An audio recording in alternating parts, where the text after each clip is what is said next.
ladies and gentlemen, and welcome to WBE Season 3, Week 3 Heat of the Week. My name is Chirx Kobain, and once again, I'll be taking you guys through the minds of our World Battle Entertainment coaches and the coolest and most interesting sets that they brought in their Week 3 matchups. A couple of notes before we actually get started. First of all, I know my volume is a little weird. I'm not used to recording YouTube videos. I typically just stream. So I know it was really quiet week 1, and then week 2 was a little better. So I've turned myself up a little bit. It may not be a huge difference. Hopefully, though, the volume sounds all right. But we're just adjusting it, so bear with us with that, obviously. Point number 2, and the more important one. This week, 5 out of the 6 Pokemon on today's list were submitted to me by the coaches themselves. There was only one set that I actually found on my own by watching through the battles. Of course, I watched all the Pokemon. I watched everything that was submitted to me just to make sure everything checked out as far as I'm concerned. And the one that I found myself that wasn't submitted to me absolutely had to be on the list as far as I'm concerned. So, if your favorite set, your Heat set, whatever it may have been, did not make the list this week, please keep in mind that if it didn't, it was literally just because it was not submitted to me by a coach.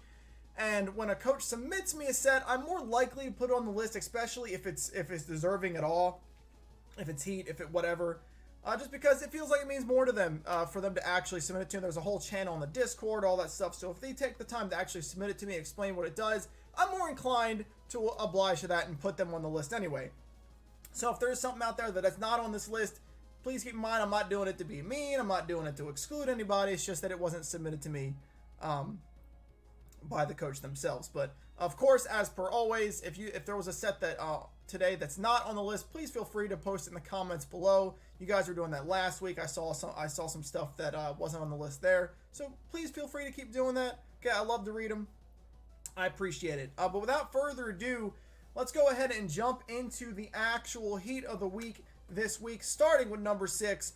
And this will be Roserade from the Pittsburgh Piratas and Old Man Tup. You'll notice we got the items on it. We have I had somebody else do the logo or the slides this week, so I've actually had 3 people do the slides in 3 weeks now. But this time we do have the items on there, so good. But we've got Roserade here. Running that Technician with that Fiery MZ, Fire type Z move, 52 HP, 252 special attack, and 204 speed with that Timid Nature. Sunny Day, Weather Ball, Solar Beam, and Hidden Power Ice. A Z Sunny Day Roserade set. Super sick, and not the last Z Weather we're going to see on the list. Spoilers. You guys probably know what number 1 is this week if you watch the battles. But anyway, this set's super sick. Obviously designed to click Z Sunny Day, which is going to set up that sun, and at the same time give Roserade +1 speed, so he can then go on a rampage with Fire type Weather Ball, the instant Solar Beam, in the Hidden Power Ice, which was there for the opponent's Golbat. In this case, Patty, Trill's Sin City Scizors, Eevee Golbat.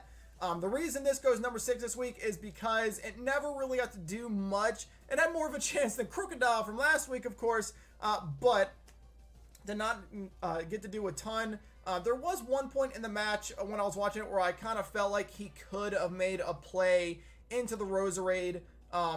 The Golbat had U-turned out with Rock still up, and when it came back, it would have been really weak, and I thought maybe that would have been the opportunity for Roserade to get up and get going, but he was a little hesitant because of an Assault Vest and Incineroar that was in the back, and of course this didn't do a whole lot to it, so never really got going. Ended up not being able to do too much, but it was still a cool set, still super sick, and he did submit it to me himself, like I said, and I definitely wanted to get it on here. Number 6, feel like a good spot for it, but a cool set. I hope to see something like this in the future for Roserade, because I really like this Pokemon. Number 6, or excuse me, that was number 6, haha. Number 5 this week goes to Deathly I Am and his Tennessee Trubbish. For his Gardevoir going up against Iron Boffin in the Rochester Rhydons this week. Running that Leftovers with Trace, 252 HP, 212 special attack, and the 44 speed with that Modest Nature. Running Moonblast, Wish, Shadow Ball, and Encore. And the reason it's going to make the list this week is because of that Encore. Sort of similar to Cresselia from last week, who made it on the list just for like the that skill swap. I forgot the name of the move for a second. for the Reuniclus. Similar to that, the Encore Gardevoir was specifically built to fight Boffin's Suicune, and it did it very, very well this week. There was actually a point where the Suicune set up a substitute in the face of the Gardevoir, and the Gardevoir went ahead and clicked that Encore, locked him into it, forced the Suicune out, which is super cool, a super clever way to ensure that a Pokemon like Suicune is obviously a big pain in the butt to a lot of people. That setup set with substitute can be very, very devastating to a lot of teams and to a lot of Pokemon. So to ensure he had some way to stop that was very good. And then the Wish for the team healing, of course. Gardevoir was able to force out the Suicune and keep it from really going off. Suicune didn't end up getting to do a lot in this match, thanks to the Gardevoir. Ended up chunking a Metagross with Shadow Ball later in the match before ending up going down to Bullet Punch later. But still definitely was able to keep the Suicune in check, and that alone is deserving of a spot on this week's list. Number 4 this week goes to Magnitude and his Milwaukee Sawsbucks, going up against Poke-Aim and the Bronx Bearticks. And this is one of the cooler moments of the week for me. From what I watched, I thought this was really cool. So this is a Resto Chesto Politoed with Water Absorb, Max HP, Max Defense, 4 Special Defense, and that Calm Nature, which is going to boost its Special Defense and lower its attack, which of course will not matter. Running Whirlpool, Protect, Rest, and a Perish Song. And I think, maybe not everyone's experienced this firsthand, but I certainly have experienced Trap, Perish Song firsthand myself. I felt it, I believe, from an Azumarill in the past. But this time it's Politoed doing it. And Politoed makes the list this week because it was able to trap and kill a Toxapex, which is just such an accomplishment. Obviously, everyone knows Toxapex is a giant pain in the butt. It's got that regenerator ability, super duper annoying, with his Baneful Bunker ability or move, and of course Scald spamming and all that annoying crap that it does. But well played by Magnitude this week. He was able to predict correctly the switch in to the Toxapex, which is of course a good prediction. That's something you would obviously bring in to combat a Politoed. Hit it with that Whirlpool. Immediately Poke-Aim knew exactly what was going on. He knew he had lost his Toxapex. Hit that Perish Song, and then 3 turns later was able to switch out into Heatmore, and the Toxapex ended up going down to the Perish Song. Super, super cool.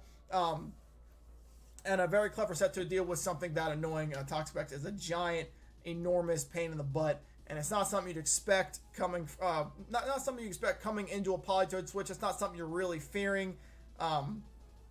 So for him to be able to come up with that, I think Poke-Aim said he was really scared of a Belly Drum set, which also would have made Heat of the Week incidentally. But instead, it's just the Perish Whirlpool set, but still definitely a cool set. And being able to take out Toxapex like that, definitely deserving of a spot on the list.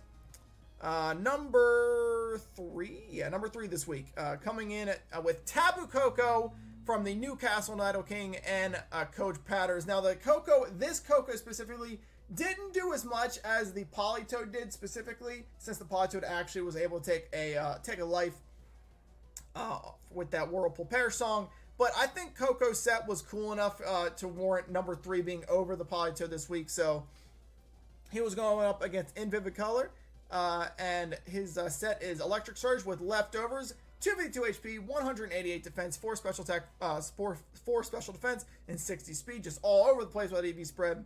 Timid, Roost, Fog, Discharge, and Nature's Madness. So a fully defensive Tapu Koko, which was super, super cool. I personally never seen this.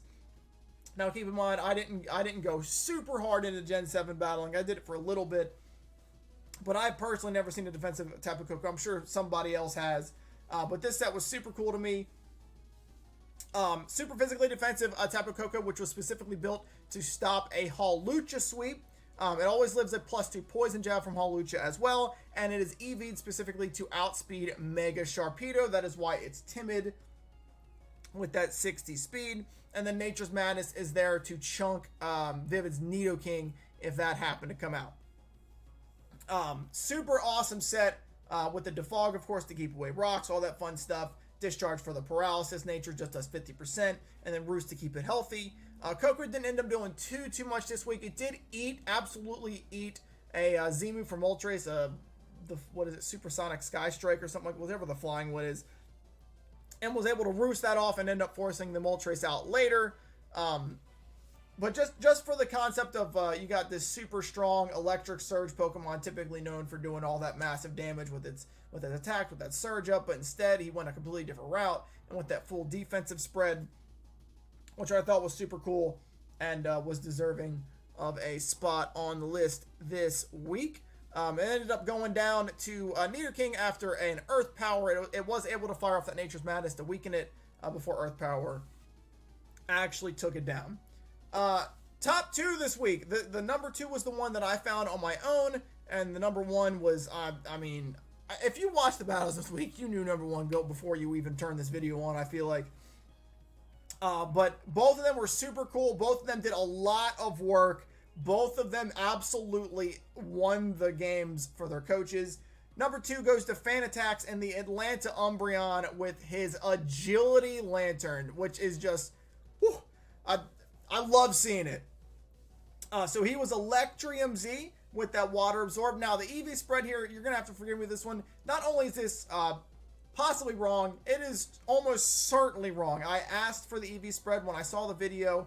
I checked everywhere. There wasn't a team builder. He had like a quick rundown of his team pre-battle, but he never mentioned the EV spread. And I messaged him on Discord to ask for it a couple of days ago. He never got back to me. Busy, whatever the case is, doesn't matter. But I never actually was able to get the true EV spread from it. So I just hazard a guess based off of what it is. Just the basic 252 special attack, 252 speed, 4 HP, whatever. But just keep in mind, this is probably wrong, and it's more likely he was EV'd speed-wise to outspeed something specific on Kyle A's team. If I had to take a guess, I wouldn't know off the top of my head because I didn't look it up. But it is modest. Thunderbolt, Agility, Scald, and Volt Switch, and this thing absolutely went off in his match this week. Almost single-handedly winning him the game, by the way. So he was able to completely ignore a Mega Pidgeot and a set up Agility in its face, and then from there on out, it just absolutely went off. It killed Pidgeot with Thunderbolt. It killed Diancie with Scald. It killed a Nidoqueen with Scald. It killed a Pelipper with Thunderbolt. That's what, 4? And then before it eventually went down to Swift Swim Kingdra. Kingdra then, for what it's worth, almost reverse swept for Kyle. Brought it down to a 1v1 against Como. And I won't even... He missed a Draco. Oh, God, it was bad. I felt awful for him, to be honest with you. Good match on both sides, so you guys should check that out if you haven't seen that battle yet. But I had to feel for Kyle going into that, missing that Draco at the end of that match. But in any case, this Lanturn absolutely went off. Of course, anyone who looks at Lanturn always is going to think specially defensive because it's got so much bulk. You know, you're going to be thinking it's running Scald for burn, which it is, obviously, and then Thunder Wave maybe and stuff like that.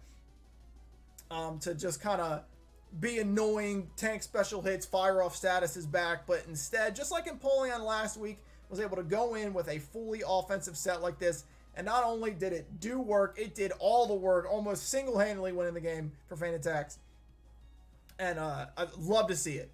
And honestly, this thing got screwed out of number 1 because I feel like most other weeks, this maybe would have made number 1, but this week there was only one option. And if you have watched any of the matches, if you watched this specific match, you knew before you clicked this video that Jirachi is number 1, and period.